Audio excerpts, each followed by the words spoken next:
Welcome back to Immigration and Jobs Talk Show. I am Rajni Bharara, your host, and it's raining webinars here on Immigration and Jobs Talk Show. After a captivating discussion with our one of our immigration attorney at 12 p.m. On our 12 p.m. show, we are back with another exciting episode. This time, we are diving into the world of F1 visas with none other than former U.S. Consular Officer Yvette Bansal. Without any further ado, let's give Yvette a warm welcome. Hi, Yvette. Welcome back to the show. Thanks for having me. Well, before we move ahead, I would like to read out this important disclaimer, which is here on the screen. By watching our videos, you agree and understand that the information provided by our experts and attorneys, including comments and replies from users, is not legal advice. Use of information is at your own risk. All right. So now, before we dive into the questions, I would like to tell our viewers that we are not just live on Immigration and Jobs Talk Show, but we are also live on West channel, Udeti Visa. So make sure to tune in to both the platforms for an enriching discussion. Plus, we are also streaming live on LinkedIn, Facebook, Twitter, and also on Instagram, I guess. So you can catch us on the handle Immigration Talk Show. All right, so let's get started, viewers. We want to hear from you. Please start posting your F1 questions in the comment section on all our platforms. Yvette is here to help you with an answer and provide valuable insights.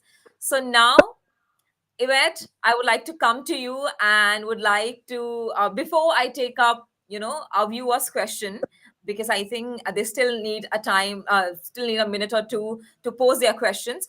So before we go into that, I would like to ask my first question to you. Let's address a topic that often, is on the minds of international students. Basically, it is about F1 visa refusals. So what exactly leads to those dreaded refusals? If you can please talk about that.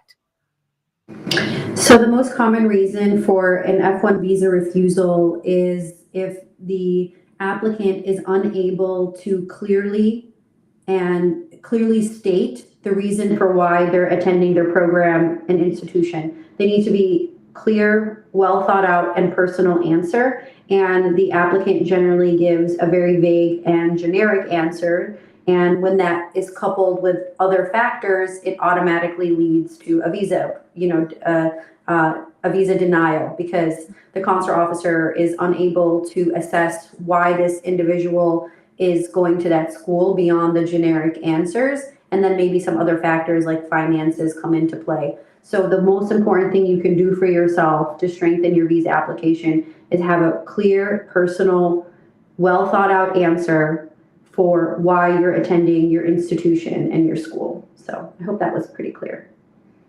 Okay, yes, it is. Thank you so much for answering the question, Yvette. And okay, I think okay, thank you so much again for answering the question, Yvette, and thank you so much for being so short and crisp with the answer. But you told us what actually leads to refusal, so thank you for that. And now let's quickly move on to our viewers' question, because a lot have been posted by them on YouTube and also I think on Facebook and LinkedIn as well. So let's take Ibrahim Tahir's question first. So Ibrahim has posted this on YouTube, and he says, what should I write in DS 160 as my intended length of stay in US if my MA is 3 years long and my I-20's end date is 8 months earlier than the actual date? My university says that they can't change it. Okay, I don't know. They can't change it since the question is being cut. And then he has posted a follow-up which says, this is a standard template of I-20. So I would just put on your DS 160 your intended length of stay. It's not something that the consular officer really looks that closely at. I mean, they do, but if you put your intended length of stay is a master's program of 3 years, because it is actually 3 years, and the consular officer sees that and they see the I-20 having a discrepancy, they may ask you about it, but it's not something that should necessarily hurt you because you're saying that this is the length of your program. The length of program on the DS 160 is not noticed as much as if it was like a B visa. Mm-hmm. So the consular officer is looking at that I-20, not necessarily splitting hairs between what you're putting on the DS-160 and the I-20. However, again, if he does see that you put your intended length of stay as longer, he would then further question you as to the length of your program, and then you should be able to discuss why that master's is 3 years long. Okay. All right. So, Ibrahim, I hope you've got the answer, and thank you so much for posting your question. And I don't know, I'm able to hear some echo or a problem. Yvette, are you also? Can you also hear that? No? Is everything okay? Seems to be okay from your end. I'm okay. Do you hear an echo for me? Like my voice is echoing? No, I hear something lagging. I don't know if something must be happening. But if it is okay from your side and also from my end, so I think let's just move ahead and let's just take another question. So the next question is posted by Rahul, and it is posted on Udeti Vidza. And Rahul says, "What do we all write in their computer?" I think this question was asked by someone else before, I think. But if you would like to take it this time as well, what do VO write in their computer? He asked me questions and all while typing stuff on the computer, hardly looking at me, only pausing to see my passport for previous travel history and then approved. Okay, we have had a similar question in the past, but if you like to take this one. Sure. The consular officer on their computer is looking at your DS-160 and looking at any past visas that you may have had, or if there's anything that might have been refused in the past or approved in the past. What they're typing is called case notes. So they're writing about you. They're saying, okay, student is attending XYZ university. And then whatever questions they're asking, they're typing up essentially the answer to that. So it's a little bit of a case history to go along with the approval that they provided for you. Okay, all right. As simple as that, Rahul. So thank you so much for your question. I hope now you've got the answer. So now, if you ever see a viewer writing in their computer, only and just pausing to see your passport or your previous travel history, so that just don't be afraid, don't get confused. They are just writing about those particular points. All right. So now next question is from Simply Cynthia. Simply wants to know, Ma'am Bansal, do you know if I have been refused Netherlands Schengen visa? I am afraid it might hurt my F1 visa. And have you approved someone with community college? So the officer may not necessarily know that you were refused a Schengen visa, and that's not generally a question that's going to be asked on the interview. Like, have you been refused any visas? And rare, few and far in between would ask that question. I have not approved many people that have gone to community college, and that's because I haven't seen a lot of people apply for a community college at the visa window in India. Usually people are going for their master's, and then a much lower percentage will be going for their bachelor's degree at a four-year institution. It is traditionally given a lower approval rate, but that could be because the applicant is not properly discussing why they want to go to that community college. For example, if that community college goes into a feeder school and the path is clear and you can speak about it concisely, then I think that you would have a good shot at getting the visa, or just as much of a shot as anybody else. But if the person is unable to articulate why they want to go to that community college, then obviously they're going to have an even lower chance of approval. And that's because there is no bar to get into a community college. They accept absolutely everyone. So that's why it's scrutinized more. So. Okay. All right. So, Vivek, thank you so much for answering Simply's question. And Simply, thank you so much for posting it on YouTube. And you can also let us know where you are watching this live session from. And you can also let us know that if you're enjoying these sessions, and if you're also happy and satisfied with the answer. And I'm sure you are, but you can just let us know. Also, but now that Yvette, we are talking about college, so let's talk about university reputation and visa interviews a little bit. So if you can also Right. please tell us about during F1 visa interview, how much emphasis do consulate officers place on the reputation and ranking of the applicant's chosen university? Right. So I want to say first and foremost, this is my experience at the visa window. It may not be the experience of all visa officers, and my opinion based on working with students and education institutions after leaving the State Department. So what I have noticed that if there are certain universities that are admitting a large number of students and maybe their admission rate is really high, for example, the consular officer may start to associate that university with a specific type of applicant. So if there's a university, and I don't want to highlight, and pluck out universities because it changes actually all the time. So say a university has a recruiting effort into India and and it's connecting with all these education agents, and the education agents is literally taking any student, it becomes difficult to differentiate a genuine student from somebody who's not genuine. So the university it has a massive recruiting effort, but it's not screening. And so what happens at the visa window where universities start to get a bad reputation, this is just one example, is they start seeing applicants that don't even speak English, for example. Maybe they had somebody else take their English test.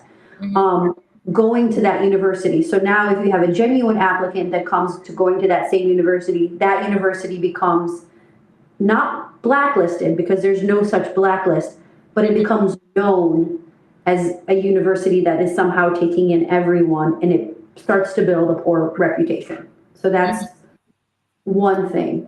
So that will affect your chances at the visa window, because if you're going to an institution that has a bad reputation, then you yourself will be scrutinized more. But as I mentioned earlier, one of the most important factors of getting your visa approved or avoiding refusal is a clear, personal, and well thought out answer.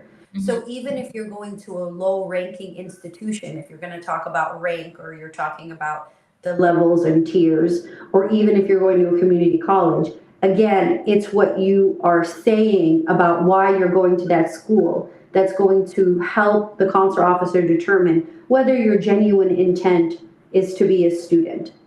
So reputation matters when it comes to the interview, of course. Like if you're going to Harvard, MIT, University of Chicago, you're already hitting it out of the ballpark before you even open your mouth. But if you're going to a lower tier institution, you can hit it out of the park by giving a good explanation for why you are going there. So that's a little bit of a flavor as to answer that question. I hope it made sense. Yes, it does. Thank you so much for clarifying it, and thank you so much for the answer. So now, after this question, let's quickly move on to our next question. Next viewer, actually. So this viewer is Rihanna, and Rihanna wants to know: can I apply for an F1 visa if I have been refused under Section 214B in the past? The short answer is yes. If you have any more specific questions, let me know. But the short answer is the US government will take your money and allow you to apply even if you have a hard ineligibility and have no chance at a visa. So applying is always acceptable, essentially. Okay. All right. So yes, Rihanna, you can apply. So if you want to know specific details, you can post a follow-up question. We'll be glad to take it. And now, next question is actually posted on your channel, Udeti Visa by Aaron. And Aaron wants to know: I have been refused B2 visa in 2022. Will it affect my F1? Meanwhile, I have been issued J1 visa in 2018. Do my J1 history will strengthen my F1, or the B2 refusal gonna impact my F1 application? Okay, It there's a did. follow-up. Would you like me to read the follow-up as well, the next part? Okay. So the next part says, when interview, do I need to bring my B2 refusal first or wait until VO asks me about my refusal? Since there is a gap time between refusal, and do VO check social media that we put in the DS 160? Too many questions at the same time, but let's take one by one. Let's take the Aaron, first one. Aaron's like, I have all these questions. I'm going to say all of them, like Yeah. all of them.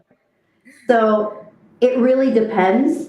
It depends on if the B2 refusal is going to affect your F1.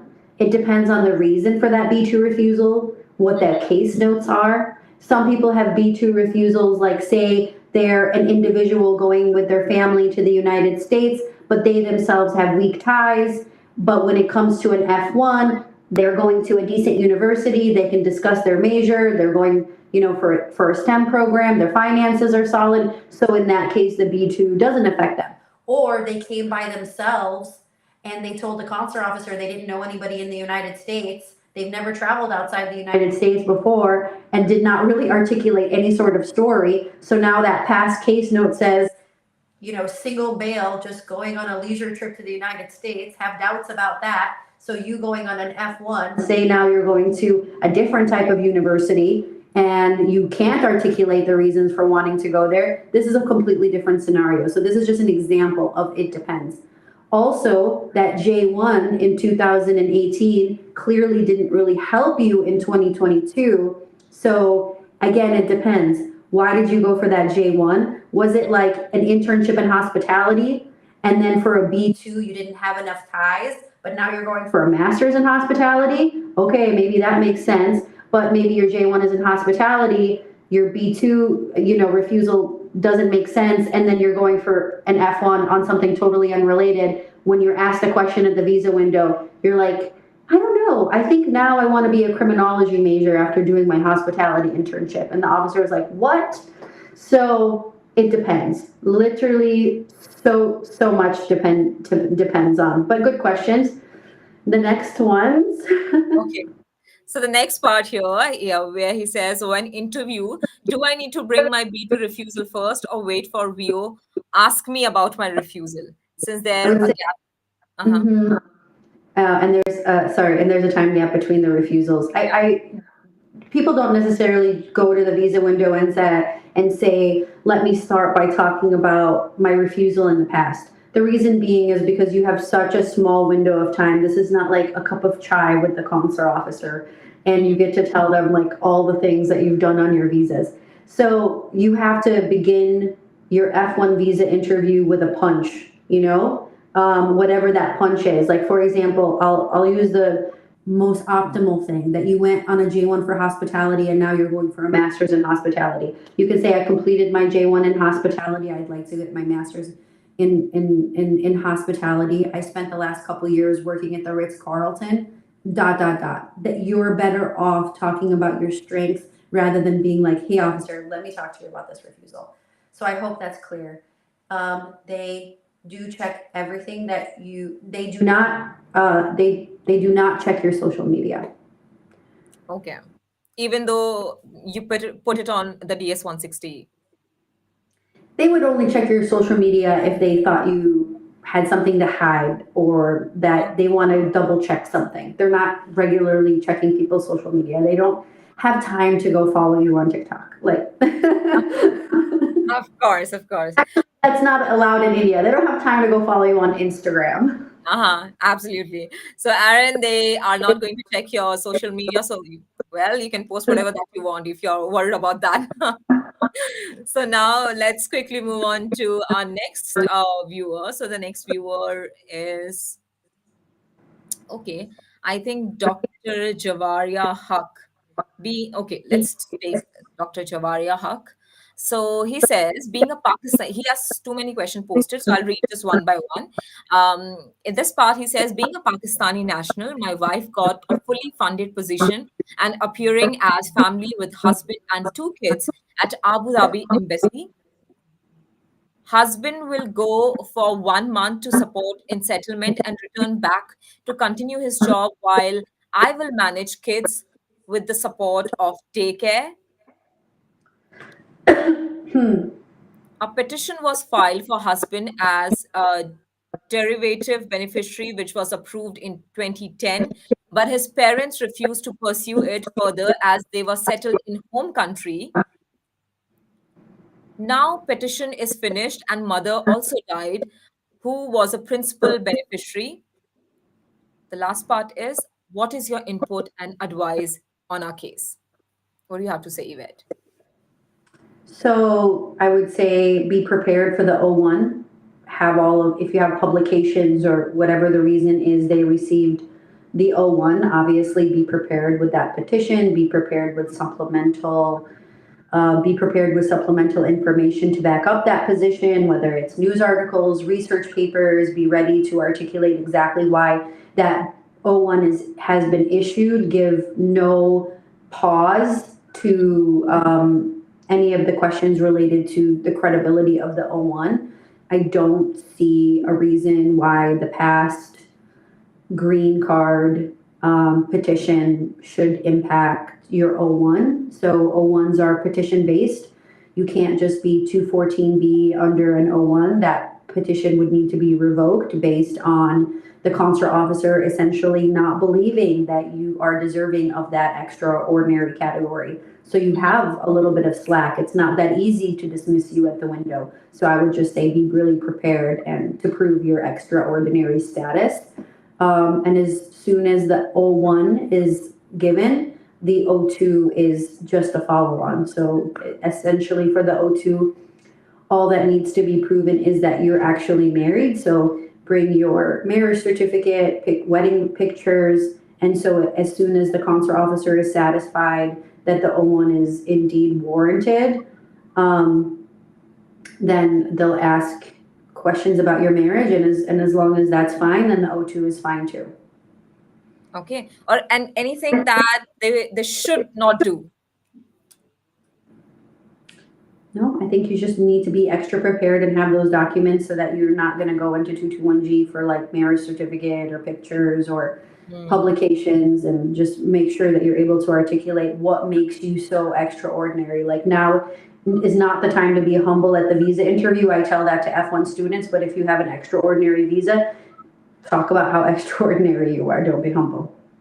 All right. Okay. Thank you so much, Dr. Javaria. I hope you have got the answer for your question. I hope you're happy and satisfied. Let me know what do you think about this session that is going on right now, and also about the answer also. If you're happy and satisfied, if you need more details in the answer, you can also. I don't know. Why am I lagging? As soon as I'm starting to say something, I don't know why am I lagging. But yeah, so Dr. Jawari, I hope you're happy and satisfied. Now let's quickly move on to our next viewer. So the next viewer that we have is Rory, and Rory has posted it on YouTube, and he says, I finished in 2022, but took a gap year for surgery. Should I mention it in DS 160, or will it seem negative since I mainly rested after? This will be my first attempt for interview. I'm not really sure how you mention a gap year on the DS 160. You put in you either put your employment history and your education history, or you don't. I don't know how you would put a gap year, and I don't think that it's negative if they ask you what you did after your undergrad or your high school, whichever level. Then you can just be honest and either mention your work experience, internships, and say that, you also dealt with some health issues and had some surgery. I don't think 1 year or surgery is necessarily in itself any sort of red flag. Okay. All right. So, Rory, I hope you have got the answer. Let me know where you're watching this live session from. And I hope you are happy and satisfied with the answer. Now, let's quickly move on to Hanafi's question. So Hanafi has posted this on Udeti Visa, and she says, is it true as an officer you have meeting with your manager once a week? What do you discuss in the meeting? Should we be revealing those details here, Yvette? I mean, everybody has meetings with their managers every Right. week. Who can escape it? Like, I had to do it. We had meetings. We had meetings as a group. We we talked about all you guys and how much trouble you give us at the window. No, no, that's not what we talked about. But sometimes we did a little bit of discussion on certain cases to make sure that our adjudicating practices were standardized, or if there's any issues. And then, normal manager subordinate stuff, not fun. Just regular work meetings. We Okay, so did have. Hanafi, now you will also have to tell us, what job that you're doing, and if you have a manager, what kind of meeting and discussion do you have with your manager also, now that you have asked Yvette that question. Right. What's So your personal details? yeah, exactly. So now, after Hanafi, let's go to Rihan Iqbal. And Rihan has posted this on Facebook. And he has posted it on Facebook. And he says, what about international student going from subcontinent to pursue studies at high school level? Can they get admission in public schools? And can those minors be accompanied by parents as guardian? What do you have to say? Yvette?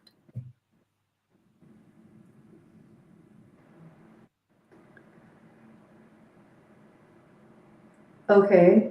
Um, I think you can use,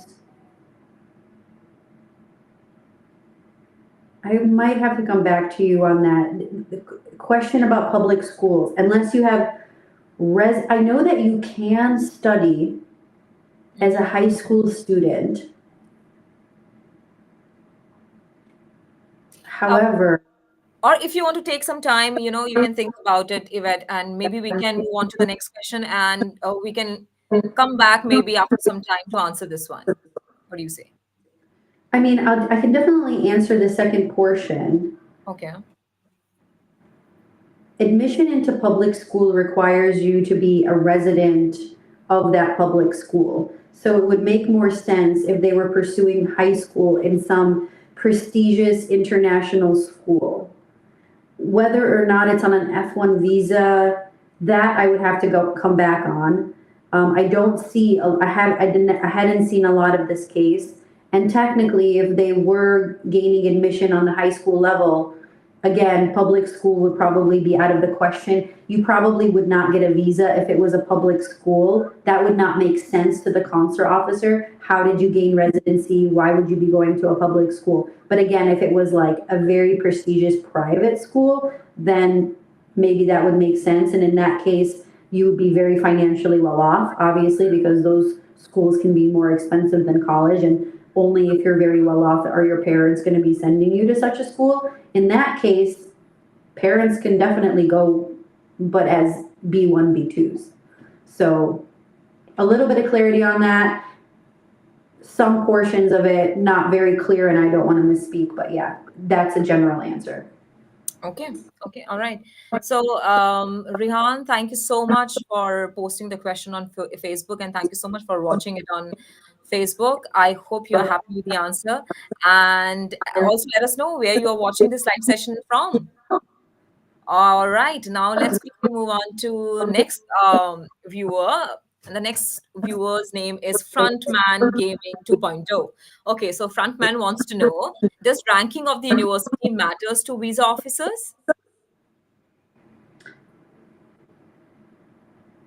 Yeah, we've answered this question quite a few times, and like it depends. It depends on the university, it depends on the reputation, and it depends on your answer for why you want to go to that program. Obviously, the better, more reputable schools, you're going to have an easier time at the window. And then if it's a school that maybe the consular officer has never heard of, or it's a school that he has heard of but has a bad reputation, you're going to have a little bit of a harder time at the window, just in the fact that you have to explain yourself a little bit more. So in that way, it has some weight. Okay, all right. So, Frontman, I hope you're happy, and I hope you're satisfied with the answer. Thank you so much, but for posting the question, and also thank you so much for watching the session. And next is from Kushal Timsina. So Kushal says, does having a relative in the USA affect your F1 visa interview? It could. It depends. It really depends. If you have an H-1B brother, sister, or an H-1B uncle, like not not a huge deal if you have your mom there and she went on a B visa and claimed asylum. That might be a problem. So it really depends on your storyline there. Mm-hmm. Yeah. So yeah, I'm trying to give like a little bit more, like a little bit more advice. Uh-huh. So, in general, you need to be honest.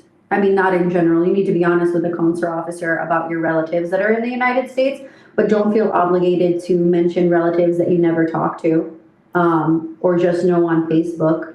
Mm-hmm. Then that's fine. You don't have to mention super distant relatives. You only are obligated on the DS 160 to mention your immediate family members. So if you don't have any immediate family members and then everybody in the US is a distant relative that you're not proud to mention, then don't mention it. If you're proud to mention them and they are, they got to the US in a legal way and they're doing well in the United States, then feel free to mention it. It should not hurt your F1. All right. Okay. Okay, Kushal, I hope you have got the answer. Thank you so much, Yvette, for answering it. Now, everyone, please know that this session is being streamed live on YouTube, LinkedIn, Facebook, and the handle is Immigration Talk Show and also Udeti Visa. So don't forget to subscribe to the both of us. And if you have question directly to Yvette, what you can do is you can directly reach out to her. Her contact number is +1 630 303 6165. Her email ID is yb@udetuvisa.com. And also you could visit her website, which is udetuvisa.com. All right. So now, before we jump into more questions from the viewers, let's take a quick break to gather our questions, Yvette, and everyone. So don't go anywhere because when we return, it might be you whose question will get picked for an answer from Yvette. So stay tuned with Immigration and Jobs Talk Show and also with Udeti Visa.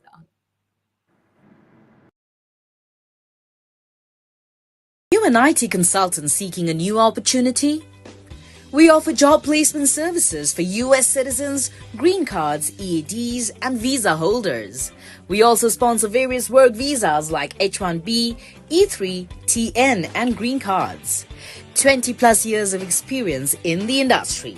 Exceptional employee benefits. Highly rated by our employees.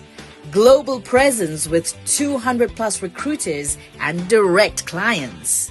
Connect with us. Call us on the number 732-707-9151 or mail us at rajni@higheritpeople.com or visit our website www.higheritpeople.com.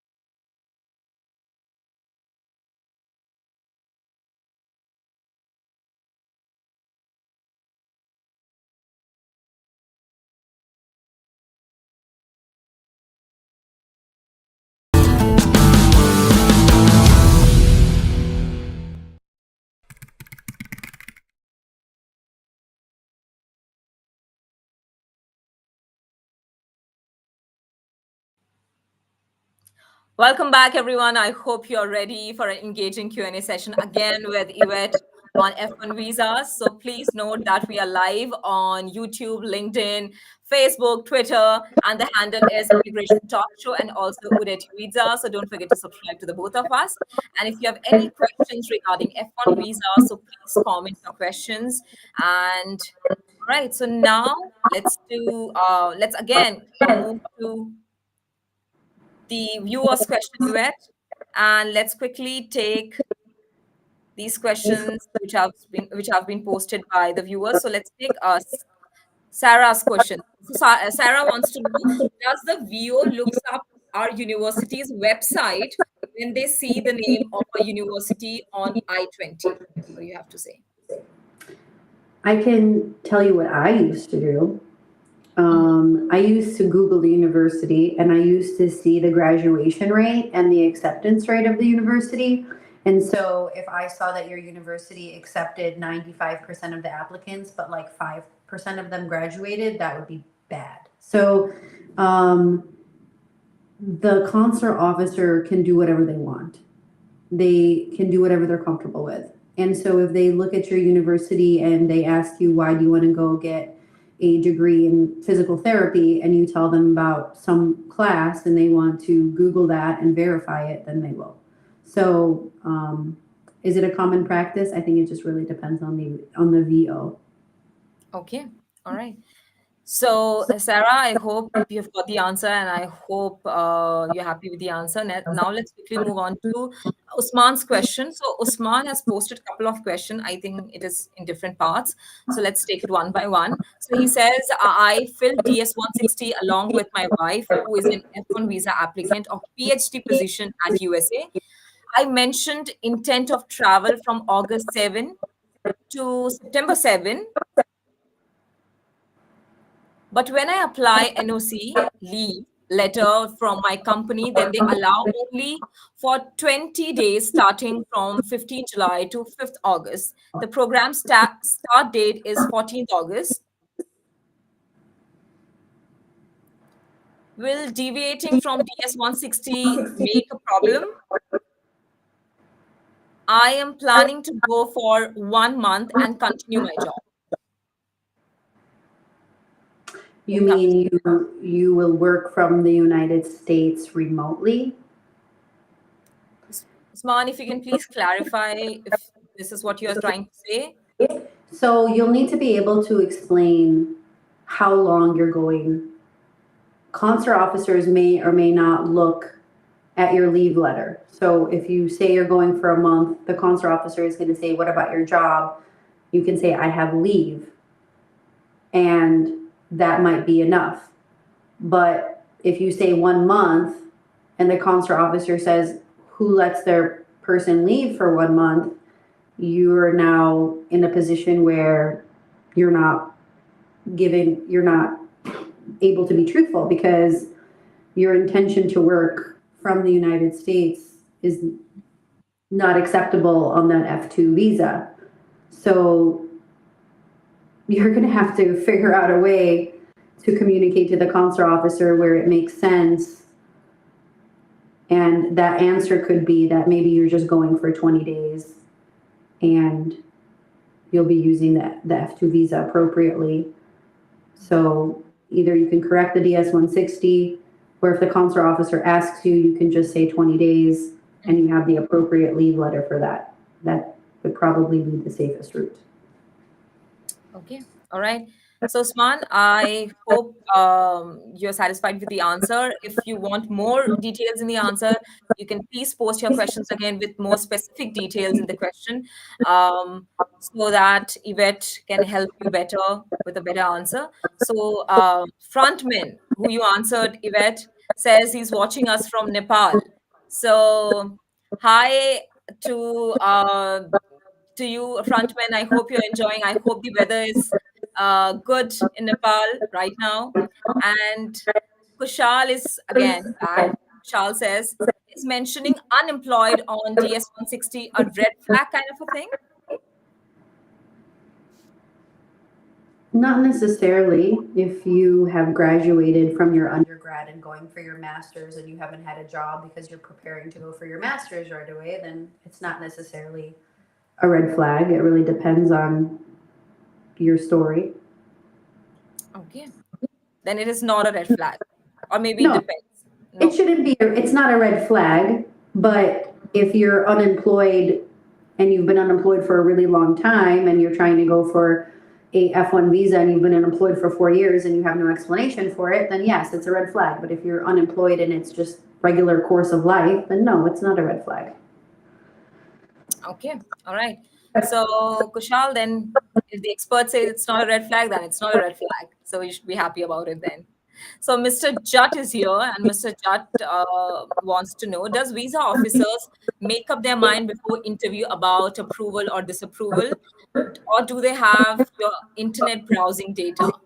This is a complicated, tricky question. Would you like to take it? It's not really that complicated. I didn't stay up at night looking at what people browse on the internet because I don't think I could have survived that. Right, that's true. You guys, I just want to take a time out and acknowledge something. We have no visa slots available in any consulate or embassy except Mumbai, which shows slots in 2026. These visa officers are inundated. They have zero time. They want you in and out of their window as fast as possible so they can help the next person. So when you go to their visa window, they don't know anything about you except for any visa history that is in their system and your DS-160. They certainly are, generally speaking, not looking on your social media. They probably don't have time to look at the university website. And in no way, shape, or form do they have access to your internet browsing data in any like normal circumstances. Like if someone is browsing your internet browsing data, you've done something completely out of control and not in the realm of my expertise. So they did not make up their mind about you until they saw you at the interview window. But that being said, they can make up their mind very quickly. Whether it's fair or unfair, they're going to be able to use the database in their mind of thousands of adjudications to assess your body language, how you look, how you present, what's on your DS-160, and if everything is making sense for them to give you a visa or not. Yeah. Okay. All right. Mr. Jat, I hope you're happy now. I hope you got the answer. Thank you so much for posting your question. But Yvette, I'm able to hear some voice distraction or something. And also from your end, I don't know, is it because of the hands-free or I don't know if you're using, because, sometimes the voice is okay, but sometimes it is like a Doppler effect. Can you hear me now? Yeah, I can hear you fine now. I took my headset off. Okay, all right. So and now let's see. Yeah, it's better now. Okay. Okay. Let's move to our next viewer. So the name is Rahul. And Rahul says, is it easier to get F1? There is a rumor that they don't really focus on home ties on F1, but when they refuse, both of them get 214B if they have different requirements. I love your emoji. I actually think the whole interview process is like, right. So in the policies, we have F1 guiding documents that say you should not be assessing an F1 applicant the same way you're assessing a B1, B2 applicant, because it is common sense, essentially, I'm paraphrasing, it's common sense that a student is not going to be established. So we don't assess an F1 student the same way we would a B2 applicant, which is why the earlier question of a refusal and a B2 to an F1, the answer is it depends. You are getting assessed on two different things. When you go as a B2, you're getting assessed on, can you pay for your trip? How strong are your home ties? Are you going to be using your B visa appropriately? And those home ties may focus on are you married or not? Do you what other dependent family members do you have? How much do you make at your job? Do you have any assets? Do you have any immovable assets? And if you have immovable assets and you have a good job, okay, you can prove those home ties. But when a student comes to my window, I know they're not married. I mean, not in India, but other countries, a lot of married students. So I know they're not married. I know they don't have their own immovable assets. And so I'm adjudicating them based on, can they pay for their studies? Are they a serious student? And do I think they're going to succeed in their studies? Their answer for their motivation for going to the United States, and a little bit of their answer of what they're going to do in their home country upon their return. And I'm also looking at what they've done so far in their life to demonstrate success, whether that's getting good grades or getting good scores on their tests or getting a couple internships or just some low-level jobs. It's a totally different adjudication. The reason that both of them get 214B is because the law is written where that's the refusal code, and the refusal code has home ties. Mm-hmm. And it's not divided out. It's not a different refusal code. Under the law, 214B is written in a certain way, and the government has not decided to create any more specificity to give one applicant to another. So then every single applicant ends up with the same letter because that's the way they're deciding to do it. Okay. Okay. Thank you so much for the answer, Yvette. Rahul, I hope you have got the answer and I hope you're happy. Thank you so much for posting the question. And now let's quickly take Aaron's question. Aaron is back. He says, quick question. Have you approved someone whose parents claim asylum? Or you are you more hesitant to do that? Does this mean if someone claim asylum, they stand zero chance? I mean, that would be very difficult for me to approve, because when we're talking about, this is a good segue. So some ties are indeed assessed when you're talking about an F1. The standard is just lower. But when you're talking about ties and you talk about your parents, having ties in the United States that are your parents are huge. There's no way you're coming back. Like, I wouldn't come back. You know what I mean? If my parents went to the US and claimed asylum and I had no parents in India, like, and especially if I, couldn't get a green card through them in a very quick or efficient manner in any point in the future, why would I go back? So that is a very difficult approval. However, if circumstances were as such that, I don't know, you're like a refugee. I don't know. You're a refugee and you got into Harvard. Maybe that's not a great example, but it could be. There are certain, like, you got into Harvard, you got into MIT, and your parents claimed asylum in the United States, I don't know when.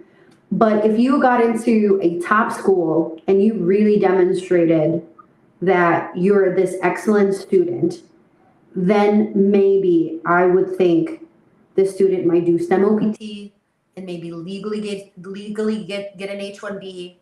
And in my mind, and I'm not speaking for every single consular officer, in my mind, I think that maybe this person will use their visa appropriately because they've already demonstrated this exceptional ability and have gotten into a top school.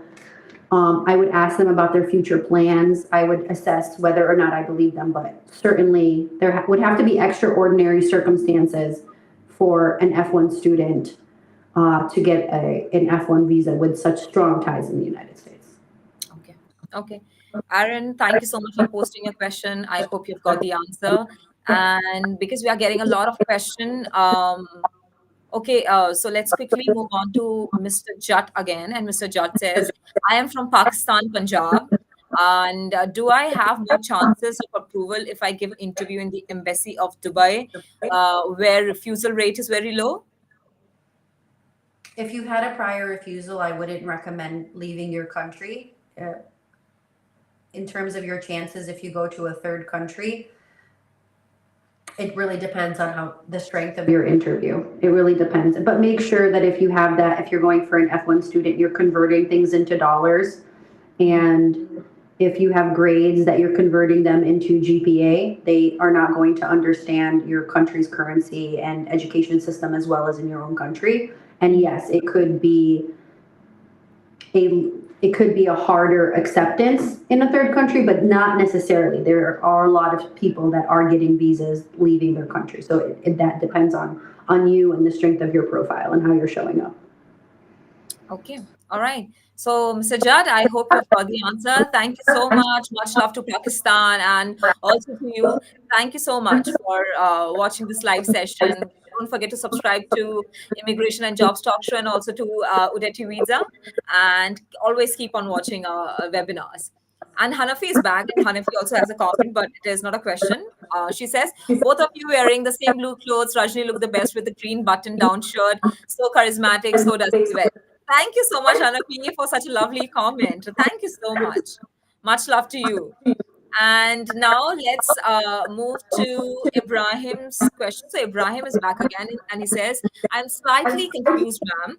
Would it be considered a lie if I put my intended length of stay same as my I-120, which is shorter, when the actual duration is 3 years, my interview is next week?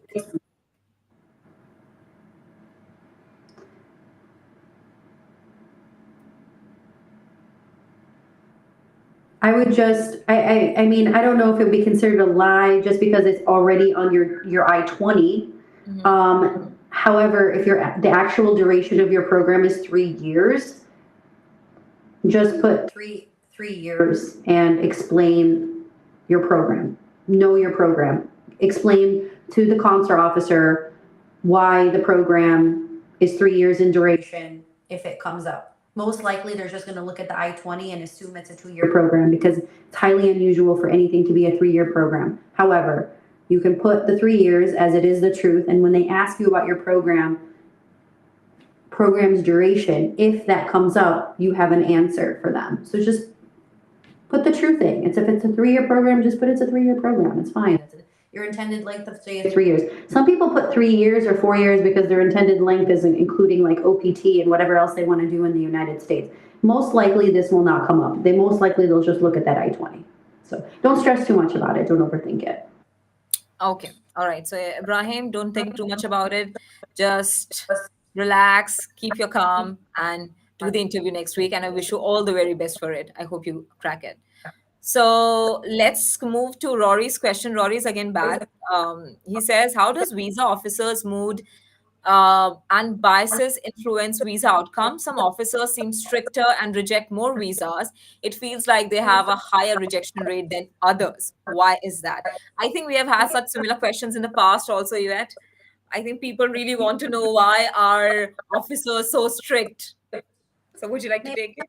Maybe some officers have a higher bar. I mean, you don't know the Yeah. officer's refusal rate. Like, you have no idea. I don't know these stories that people put online, like person at window this, officers change windows all the time. They don't have a set window. So you'll never know an officer's approval or denial rate. I don't think I even knew my own approval or denial rate most of the time. But the officer's mood and biases, it does affect visa outcomes. They have their own lens and they have their own standards, and we are all within the law most of the time, but there is so much ambiguity and flexibility in the law that it leaves room for the officer's mood and biases and strictness and viewpoint and immigration viewpoint and all these different things. They could have a negativity bias, they could just be a negative person, they could have, they can see the worst in people, and some officers can see the best in people. Some officers could just be inherently more suspicious. Some officers, could be triggered by some other applicant that has come before you. So many things come into play, and that is the inherent flaw in a short interview-based, ambiguous process like the visa interview. Okay. So now you know the reason, Rory, and I hope you're happy with the answer. Thank you so much again for posting the question. And Gauravi is here, and Gauravi wants to know urgent help. I am on STEM OPT, have been laid off, and did not get a single interview call since last year. What if I go back to home country, considering what will happen to F1 visa / STEM OPT? You will probably lose your status. You have to be in the country for SEVIS. So I would not just talk to us. I would talk to your DSO immediately and ask them the question of what happens to your SEVIS. So as soon as you leave the country, if your SEVIS expires, then so does your STEM OPT. So re-entering on that F1 visa once that SEVIS expires will not be a possibility anymore. So please speak to your DSO and reach out to see what resources they have.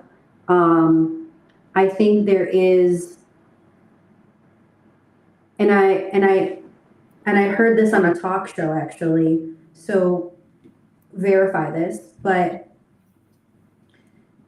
some volunteer work might be available. So look into if you can do some volunteer work or what possibilities you can to bridge this gap while you're still looking for jobs, like based on your circumstances. But I heard that on a talk show once, and I was like, really? Can you do volunteer work? And it was a talk show talking about some gap, SOS options. And so I don't have further details on that, but look into it. Contact the right people at the DSO level. If your university doesn't have a good, DSO, maybe tell them, can you connect me with somebody else? Do a little bit of research. WhatsApp groups, people who've been in your position in the past on how you can bridge this gap. Yeah. Okay. So, Gauravi, I hope the answer helps. And thank you so much for posting your question. And Mr. Judd is again here and he says, am I the only one who's watching this session on both channels at the same time on different Google tabs? Wow. Thank you so much for loving the session so much that you're watching it on Immigration and Jobs Talk Show and also on Udeti Visa, Mr. Judd. Thank you so much. And now, Ibrahim is here again. He says, thank you so much. This is a huge help. So thank you so much again, Ibrahim. I'm so glad that we are able to help you. And don't forget to subscribe to Immigration and Jobs Talk Show and also Udeti Visa. And now I think we just have about a couple of minutes left. So before we end the show, let's take a few questions more. Okay, Basma is here, and Basma wants to know, are there specific challenges or considerations that IT professionals should be aware of when preparing, okay, an EBA petition, especially in comparison to professionals in other fields? I don't think this question is related to, right? So let's not take this one. Let's Rajni, you know me so well. I was like, so let's quickly move on to Basma, maybe in some other episode. But thank you so much for posting your question. Let's take Ricky's question. Ricky wants to know, I am on F1 visa and my H1B was not picked this year. Are we expecting second lottery to happen this year? Second question is, my employer is ready to do anything to keep me in the US. What could be my possible options? What do you have to say, Yvette? I don't know. I don't have an answer to these questions. I don't know where you're at in your OPT, your STEM OPT. I know that this is a challenge. I think it's a question for your HR department on what options you have based on where you're currently at. And I'm not sure about a second lottery. I don't know, Rajni, if you have any insight there on that question. Well, Ricky, if you can please also, if you want to know, if you want to have more details in the answer, if you want to know more details, so you will have to be specific with your questions. You'll have to post more details with your questions about your situation. But let's just take John's question. John is here, and he says, what can I do if I believe my F1 visa was wrongly refused?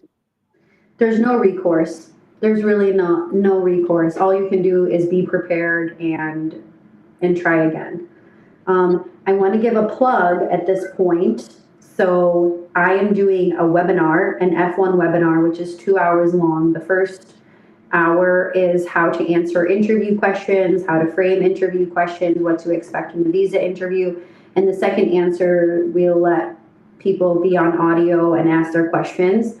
So on my channel, I am collaborating with the influencer UDJ, and there is a link to the webinar on both the body of that YouTube video or on my website. So if you are an F1 student, please do join the webinar. It's $29 a person for the webinar, but I've received lots of positive reviews and I've received a lot of affirmation that people do pass their interviews better when they attend the webinar, and kind of it's an in-depth how to answer questions.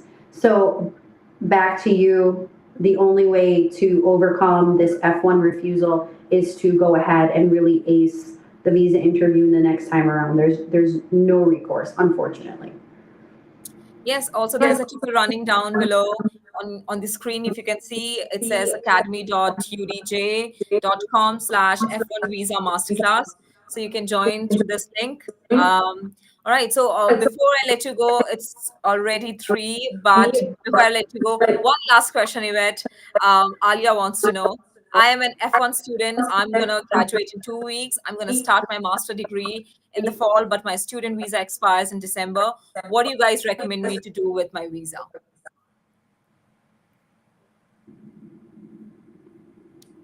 You're an F1 student, you're going to graduate, and you're going to start your master's degree in the fall, but your visa expires in December. What do you recommend? I don't have enough information, sorry, to answer this question. I'm not sure about your particular situation, so I don't want to misspeak. There's a lot going on in your story. If you want to email me, yb@udetvisa, that question with a little bit more details, maybe I can reply back. All right. All right. So thank you so much for such an insightful session, Yvette. Thank you so much again. Thank you. It was a lovely, lovely session. And thank you so much for again taking our time and doing the show. Really means a lot. Awesome. Thank you so much, Rajni. Pleasure is mine. Thank you, everyone who attended the show. I appreciate your energy. Thank you. All right. And if you directly want to connect with Yvette, you can give her a call at her number. If you can please have it on screen. So her contact number is +1 630 303 Her email ID is yb@udetvisa.com, and also our website is udetvisa.com. All right. So now, if you're also looking for project placement or visa sponsorship, you can reach out to me on my number, which is +1 732 707 9151. My email is rajni@higherightpeople.com. You could also visit our website, which is higherightpeople.com. Remember, we also sponsor H-1B visas and other work visas based on job availability and regulations. And guys, if you're watching this video after this live session has ended, you can continue to post your questions. My team will help you with an answer. And with that, we have reached the end of today's webinar bonanza. But don't pack up your journey, don't pack up your laptop just yet. We are cooking up more juicy content for future shows. So stay glued to your screens like your favorite Netflix series, except this time is going to be all about immigration and jobs. Until next time, keep those questions coming, keep those dreams soaring, and remember, the only thing we are shutting down is misinformation. So this time, it's about time that I say goodbye to you all, but don't forget to subscribe to Immigration and Jobs Talk Show. I'm your host, Rajni Bharara, signing off. Bye for now. Are you an IT consultant seeking a new opportunity? We offer job placement services for US citizens, green cards, EADs, and visa holders. We also sponsor various work visas like H-1B, E3, TN, and green cards. 20 plus years of experience in the industry. Exceptional employee benefits. Highly rated by our employees. Global presence with 200 plus recruiters and direct clients. Connect with us. Call us on the number 732-707-9151 or mail us at rajni@higherightpeople.com or visit our website www.higherightpeople.com.